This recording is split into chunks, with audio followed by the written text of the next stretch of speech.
I am here again with Laure Jackson with a new year ahead, which is very exciting. Oh, it is just amazing to think what a year that we've had and what a year is going to be coming up indeed. It's really exciting because going back a little bit, when we launched Pure last September, you were my first regular guest, and you're the longest running guest on our radio station, which is really cool. And it's so lovely because it's just like we can get the opportunity to chat and we can chat about stuff that just hopefully flows from me. And it certainly flows from you because of your life experiences and things that you've done and then questions that folks bring. And it's a lovely place to be. So thank you. And it's really exciting because in the last year, we've been through a year of growth, and you've done things like getting your first centre for Santé on Jersey. Just give us a bit of a recap, because we touched on this, I guess, a few months ago now, because there's been a bit of a gap with summer, heart surgery, holidays. We'll come on to those things perhaps. But how is that centre going? Just give us a recap about why you did that and what's the purpose. Yeah. Well, it initially just stimulated because all of the equipment that I had in storage, because my folks, my parents had moved in with us and COVID had hit and all of the stuff that's happened over the last number of years. And so things were on hold. I didn't know because I was developing and I am developing and I have my online service so I can serve anybody in the world who is looking for help to assess and treat and manage sensory issues. So that was where I thought I was going to be spending more time. And then the opportunity came up. Well, the storage company said that they could no longer hold my stuff. So it was a big point of saying, okay, what does this next season in my life hold? And there was a beautiful place that came up, a place that would hold all my equipment, my frame that is a big frame, so I can actually face to face physically assess, treat, and manage individuals personally. So it's gorgeous to be back connected with people again. So we've got a little 1.5-year-old coming in. I've got some just typical, nursery type children. I've got some school children. I've got an older teen. We're working with those who are mute. Well, they're really interesting at the minute, who kind of like that selective mutism because of trauma, because of issues, and then using the sensory processing to unlock and release that. So it's just starting. It's baby steps because I have obviously hadn't planned and had a big organized way of getting this centre up and running, but it's just been organically lovely and really nice to be there. Really lovely to be there with people face to face. And I think it would be quite beneficial as we look ahead at a new year, because we've had a bigger gap perhaps than might have been planned for all sorts of reasons, mostly my fault with heart stuff. But just give us an overview. What is it that you do day to day that is the reason behind why we have these conversations? Mm. I love to help people find peace and calm, contentment, to be more coordinated, just to be less anxious, less frustrated with life, because so many of those that lack of coordination, that high anxiety, that just inability to do the things that people want to do and therefore they feel frustrated by it. So much of that comes from sensory processing. So it's the basics of how our brain is processing sights, sounds, smells, the feeling of clothing, how our bodies are connected to our brains for our coordination, how we relate to gravity, which really people don't get a lot of the time, which is the vestibular system that's based in our inner ear that tells us which way up we are, coordinates an awful lot of things, and our muscle tone, our muscle strength. All of those things are foundations to how successful we can be at home, at school, and in the workplace.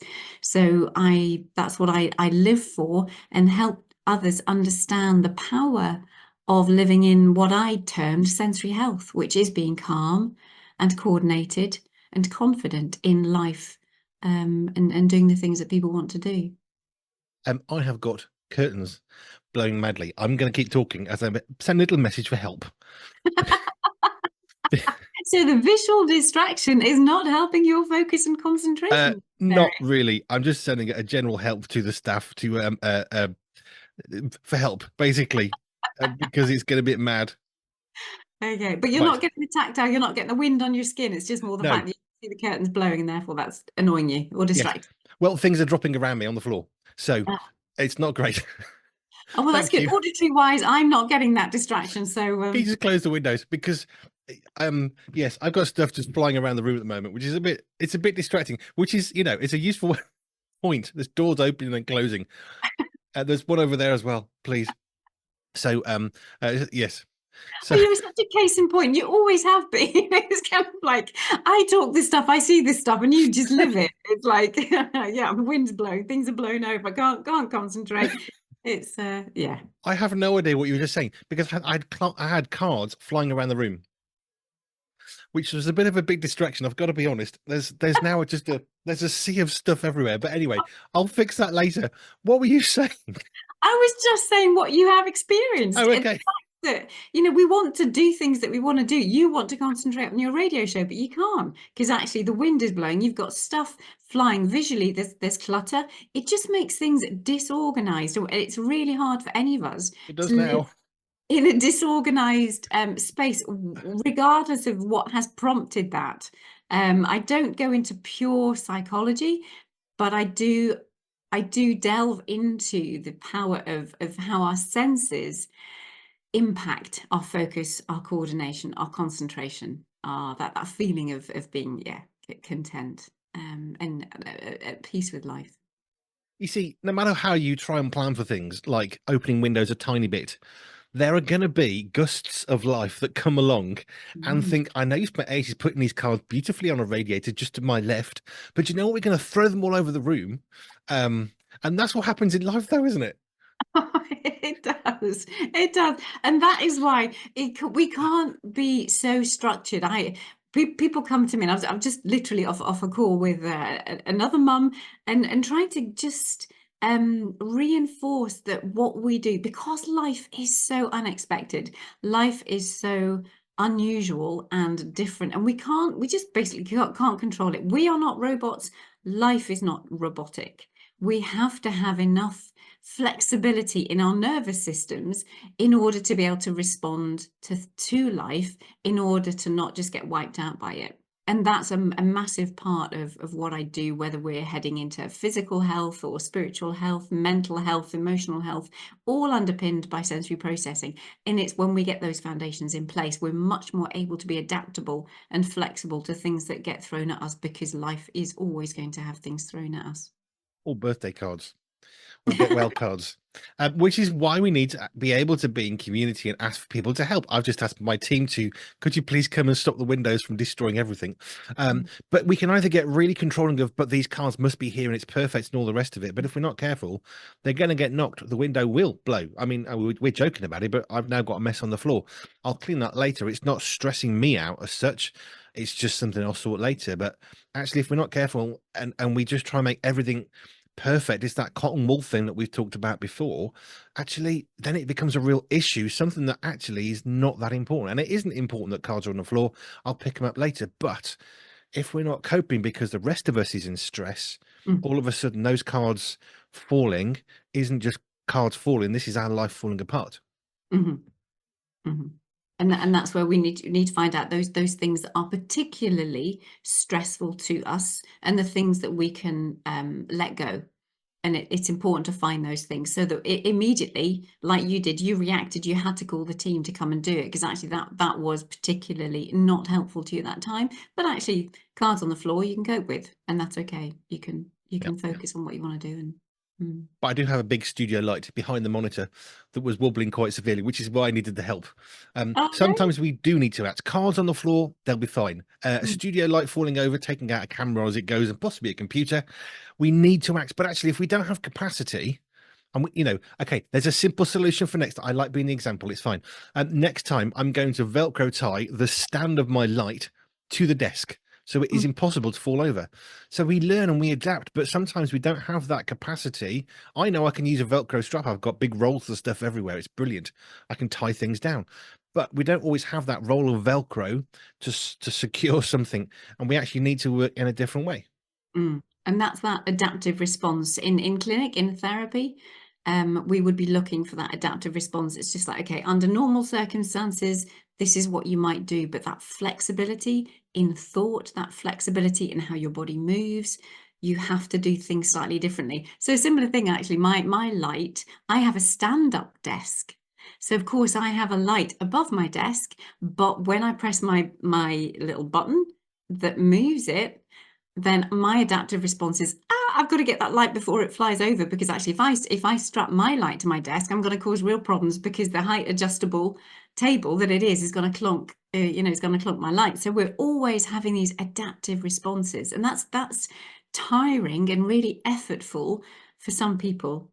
And that's where we need to find their sensory thumbprint, the right kind of level of adaptation throughout the day. And some people can cope with loads of adaptation and will be able to make decisions and be so spontaneous and react to things really well and make good decisions. And there's others of us who actually need to make sure that our life choices, whether it be a thinking thing or just our body having to react in different ways, we will have to calm life down a little bit so that we can function well in a calmer space, and not have to make so many adaptive responses than other people. I wanted to talk a little bit about the holiday that you've had, because you were really hard, you're self-employed, you run a business, you've got responsibilities, and you've just taken a holiday, which is a big deal for you to do. But I thought it might be useful to look at that from the perspective of, you called it recalibration just before we came on air, and I was thinking about resetting in a similar kind of context for recovering from heart surgery, because everything is different. Maybe we'll look at that next week. But how have you found a holiday for, I suppose the obvious question is, how's the holiday affected your sensory health? But I think we can do better than that. How is the holiday helping you see life in your work, your play, your downtime? Mm, It's reinforced that I really do love what I do. And when you have choices, obviously this isn't a sensory thing, but it is lovely to think that actually what I do, I really enjoy doing.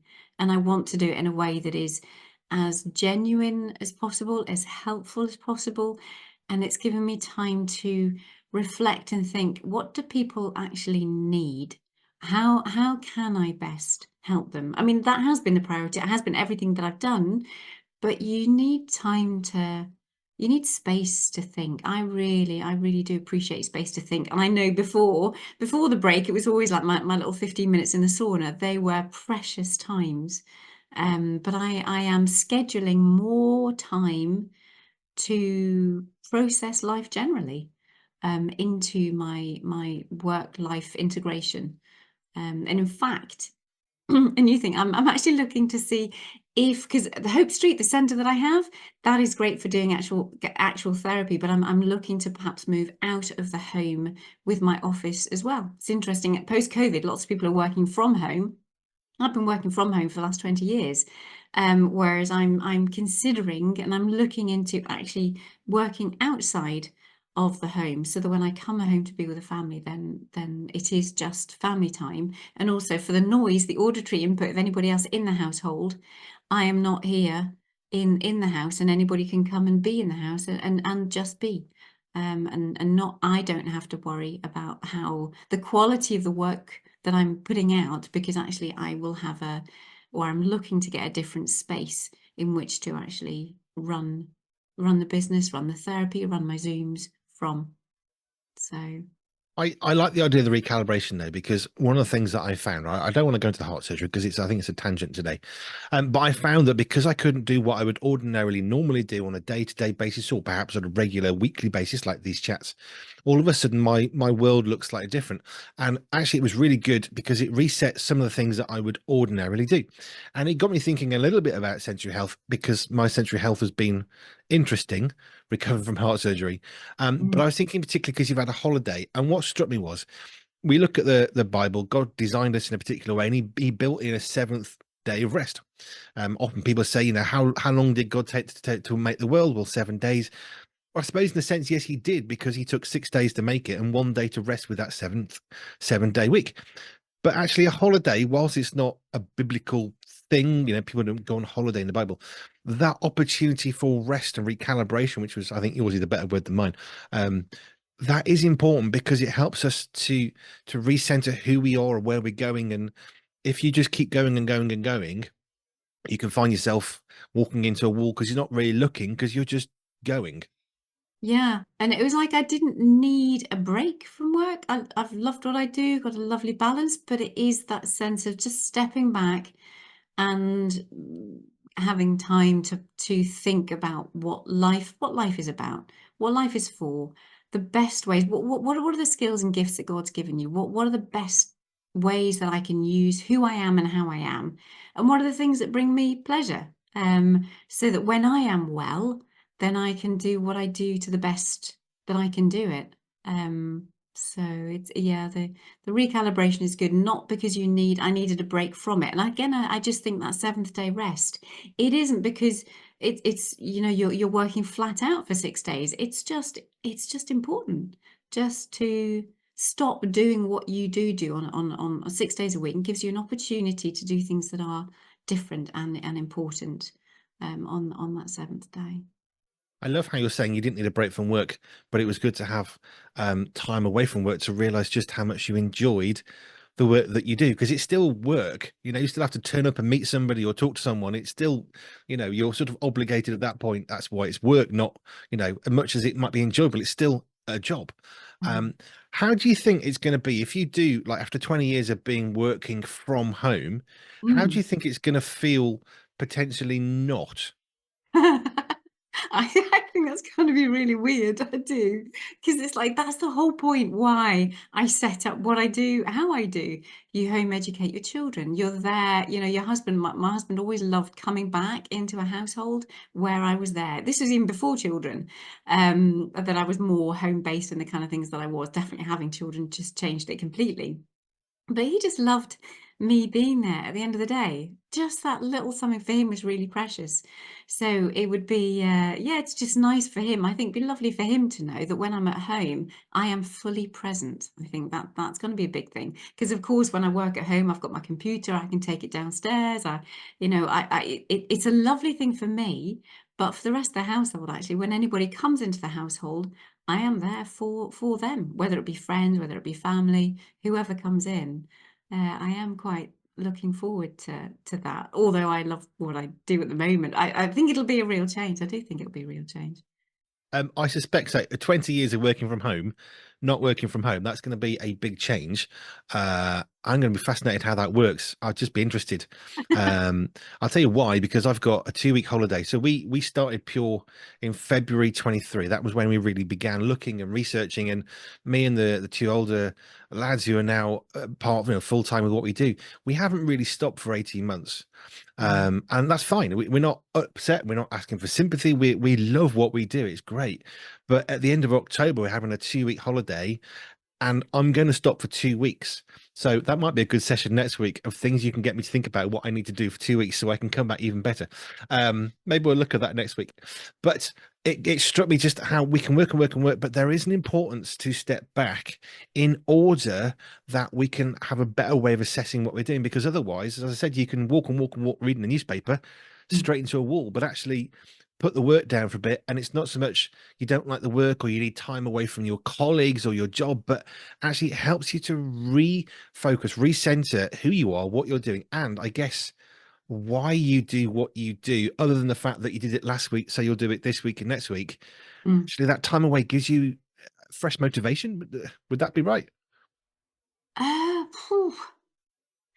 I think it's just really nice to be affirmed. Sometimes we just need just that affirmation of yeah, Oh, I'm doing this and it's right that I do it. I think because the motivation was so high beforehand, that actually I'm good. But there was something that you did say that I thought, yeah, I have to. I think just time, planning out the time and thinking about what I do and how I use who I am to the best is was just so important. But we'll think about what we can chat more. Yeah, chat more next week. It'd be great. this is perhaps less of a sensory health conversation, but it is. But we haven't seen each other for a while, and I've loved. The thing is, my brain at the moment is 1st of September. We are celebrating 12 months of Pure 24/7 radio. That's where my brain's at. I'm writing a book on it. I'm reliving chapter by chapter. But here's one for you, which is definitely more sensory health related. I just wrote a chapter on June.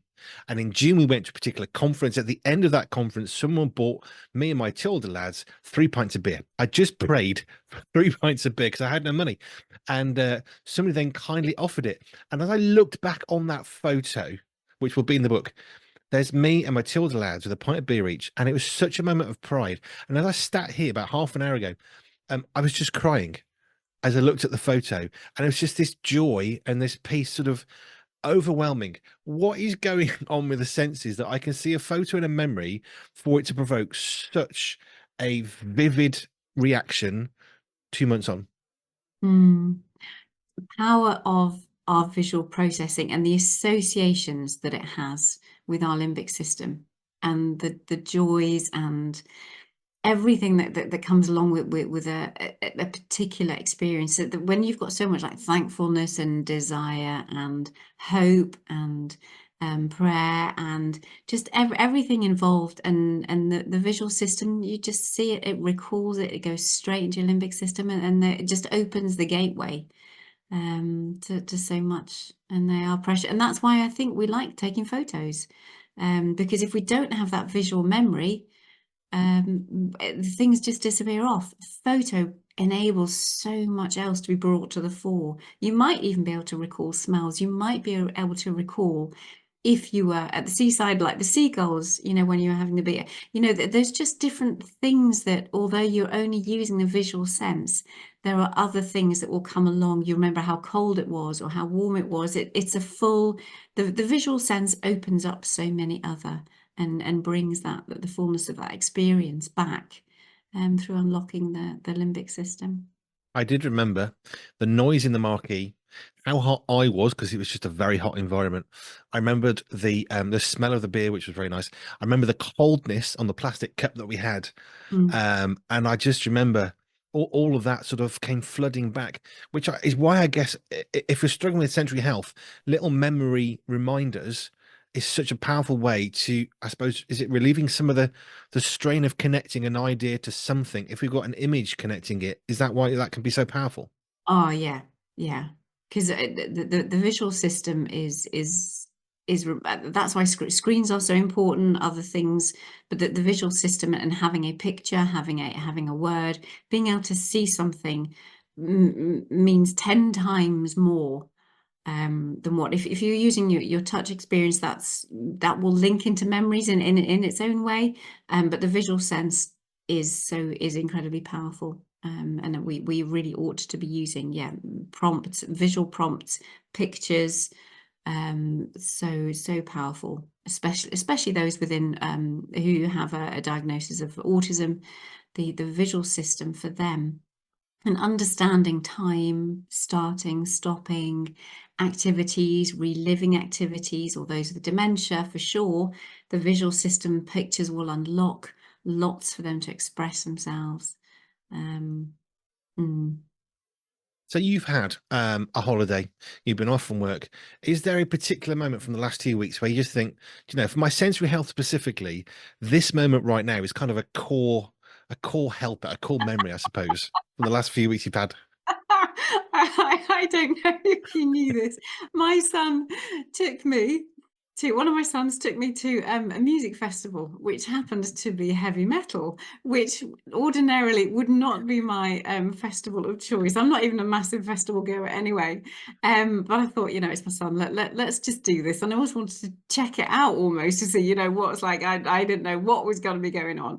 But it was amazing, and the gentlest and the loveliest of people. They were so polite to me. Maybe it's because it's just like we don't often see many mums dressed in white coming to these festivals.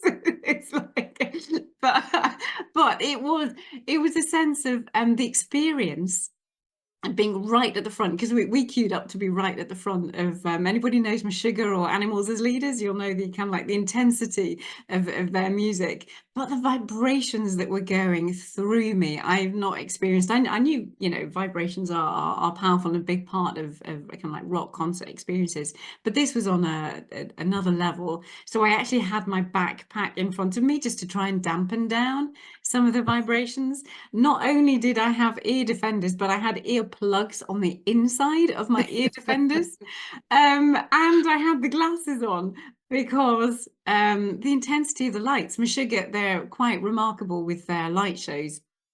But again, being right at the very front, they are bright. So I was well kitted out, but I was also well happy. I was having an amazing time. So glad to be there with my son, having, crowd surfers, the whole lot it was all happening. And so talk about sensory health, goodness me. But I prepared because I I didn't know what I was letting myself in for, and I wasn't terribly looking forward to it because it's not my style of music. It wouldn't be my choice of music. I could appreciate that for other people it is. But I certainly was definitely my sensory health was up there as far as how I was planning to be able to cope with the whole experience. That's not the answer. Perhaps I might have been expecting, but that's it. That's what I love about these chats. We never know where it's going to go. You'll have to get your sons onto with Sugar and Animals as leaders. Animals is just instrumental, so like playing those on the radio won't be an issue. Maybe they do already, but with Sugar you can't understand. You can't understand a word. They kind of growl, and so, maybe they've already got them on their playlist. I don't know, but Perhaps all the people who were listening to that were so soft and gentle because their sensory health was so good because they go to so many heavy metal concerts. no, there is a lot to be said for that, I have to say, because they kind of like you talk about getting out all the aggression, but it is certainly the drummers and I mean the musicians, they are giving it like 100%, like brilliant sensory input, absolutely phenomenal. Top tip from Anne: if you want to improve your sensory health, consider a heavy metal concert. There you are. You heard it here first. Yeah. Thank you, man. We'll come back for more for next week. I'm wondering if next week we can use my heart surgery as a hook because I don't mind being a guinea pig and talked about. And if it helps somebody else, then great, because there's an awful lot that I had to process. There's a whole bunch of sensory health stuff in there. So perhaps next week we could actually look at that and work through it from a sensory health perspective. And maybe we can help somebody else who's going through heart surgery or brain surgery or any sort of surgical procedure, because there's an awful lot going on, not just with the surgery, but getting there early in the long days and the lack of sleep and all the stuff. And maybe that can help somebody else. So you up for that next week? Absolutely. I think it'd be a really good one. Really And good. you can have a think about some of the things that I might say or might not say. So there you are. Anne's top tip: if you want to improve your sensory health, consider a heavy metal concert, but wear ear defenders is a good tip. Right. Thank you, Anne. Brilliant. Thanks, Andy. And we'll see you again next week. If you've got any questions, by the way, maybe you feel a classical concert would be better for your sensory health, you can let us know. Hello at pure247radio.org. Hello at pure247radio.org. And we'll put those comments and questions to Anne in the future. Anne Laure Jackson of Santé in Jersey. Thank you. Brilliant. See you next time.